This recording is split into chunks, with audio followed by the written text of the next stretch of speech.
Mon chien court après les joggers et les voitures. Mais quel stress, j'en ai vraiment marre. En plus, à chaque fois, les joggers râlent et surtout, c'est extrêmement dangereux avec les voitures. Bonjour à tous, Camille Génissel, coach comportementaliste, éducateur canin, auteur, conférencière et formatrice.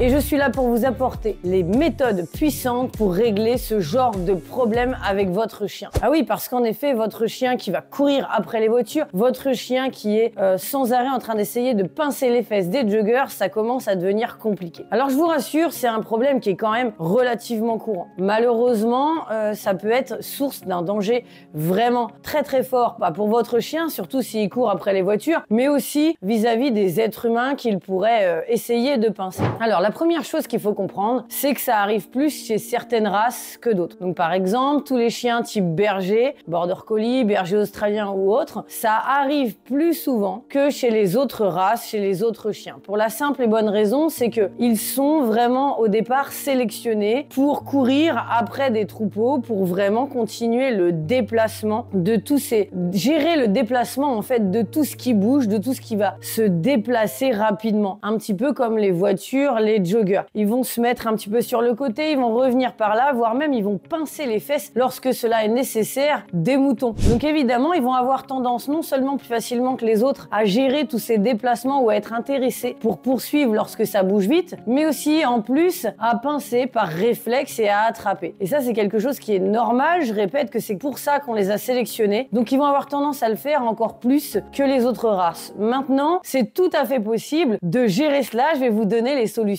tout de suite. Avant cela, pensez bien à me mettre un petit j'aime sur cette vidéo si c'est justement des solutions que vous attendiez parce que vous avez ce problème-là chez vous avec votre chien. Ensuite, la deuxième chose, eh bien, c'est tout simplement de comprendre que déjà de base, pour tous les chiens, c'est un comportement qui peut être normal. Et oui, les chiens sont des prédateurs, c'est-à-dire que dans la nature, eh bien, ils vont avoir normalement le réflexe d'attraper des proies pour pouvoir se nourrir. Dans la nature, ils vont manger d'autres animaux pour pouvoir vivre et survivre. C'est quelque chose qui est normal. Donc, ils font partie des prédateurs avec tout ce qui va avec, c'est-à-dire le patron moteur, le programme par défaut, qui est directement comme un ordinateur à l'extérieur, là, comme ça, un petit peu derrière la tête. Vous pouvez visualiser ça. Et c'est ce qui va leur permettre, en fait, d'avoir le réflexe de, dès que je vois quelque chose qui se déplace ou qui bouge vite, il va falloir absolument que j'y aille et que je le rattrape. Et c'est ce qui leur permet dans la nature de pouvoir manger et d'avoir le réflexe de sauter sur les proies pour pouvoir les manger et tout simplement de survivre. Donc c'est un comportement qui peut être naturel et surtout utile. Maintenant, la problématique, c'est que souvent, ils ont tendance à le faire aussi sur d'autres choses qui bougent. Ce qui peut être les joggers, ce qui peut être les voitures. Pas tous, mais certains. Ça dépend eh bien, de leur personnalité, ça dépend de leur caractère, ça dépend s'ils ont un petit peu plus que les autres ce patron moteur-là, ça dépend de la race, ça dépend aussi des expériences passées. Si étant tout petit, ils ont eu l'occasion de voir régulièrement des voitures et des joggers et maintenant ça leur passe au-dessus, ou si vraiment, bien, ils n'ont pas forcément l'habitude du déplacement et chez eux, ça va déclencher cette forme de poursuite. Alors je vous rassure, souvent c'est quelque chose qui se passe naturellement avec la maturité du chien, puisqu'il va mieux réussir à contrôler ce genre de réflexe, il va mieux réussir à appréhender ces situations et surtout, plus ça va aller, plus il va voir régulièrement des voitures et des joggers et pour lui, ça va lui passer complètement au-dessus. Ce ne sera plus une proie ou un réflexe, en tout cas comme il le fait maintenant. Maintenant, en effet, chez certains chiens, eh bien ça continue. Est-ce que ça continue parce que justement c'est en eux et ils sont comme ça? Est-ce que ça continue parce que justement ils n'ont pas vu assez de voitures ou de joggers pour continuer dans les exemples? Ou est-ce que ça continue parce que nous, on a le mauvais réflexe au moment où il va avoir ce type de comportement en étant sans arrêt à dire non ou peut-être à tirer à la laisse ou nous-mêmes à être complètement stressés à l'avance, ce qui fait que ça amplifie ce type de comportement. Donc en fait, ça dépend. Mais il existe quoi qu'il arrive des solutions. Une solution pour laquelle je vais vous expliquer le concept et c'est extrêmement simple. Je ferai une démonstration en vidéo en pratique, mais en attendant, je vous explique. Ce qui se passe, c'est qu'il faut avoir un chien qui déjà part un petit peu à la poursuite des voitures lorsqu'il y a du déplacement ou quelque chose comme ça. En fait, c'est tout simple. Il faut comprendre le concept. Le but, c'est de comprendre que l'univers, le monde et même les chiens et les êtres vivants détestent le vide. Donc chercher à enlever un comportement sans mettre quelque chose à la place, c'est complètement absurde. Ce qu'il faut faire, c'est enlever le comportement, mais d'abord et surtout en mettre un un autre à la place. Donc la question à vous poser surtout, c'est qu'est-ce que vous voulez qu'il fasse au moment où, par exemple, vous croisez une voiture. Alors vous allez me dire, du moment qu'il est calme, tout va bien. Mais il faut avoir quand même en tête le truc précis. Est-ce que vous voulez qu'il s'assoie, qu'il reste sans bouger ou qu'il continue de marcher? On va commencer par exemple par lui demander de s'asseoir, de rester sans bouger. En général, c'est une position que les chiens arrivent à faire de manière assez simple et naturelle. Donc dès qu'on va voir une voiture au loin, lorsqu'elle est encore loin, eh bien le chien, lui, on va commencer à lui dire ce qu'il doit faire tout de suite dès qu'il aperçoit la voiture, avant même qu'il soit déjà tendu, prêt à y aller. Parce qu'à ce moment-là, eh bien c'est foutu, de toute façon le chien nous écoute plus, il est parti dans son délire quoi en gros. Hein. Donc le but c'est vraiment de lui dire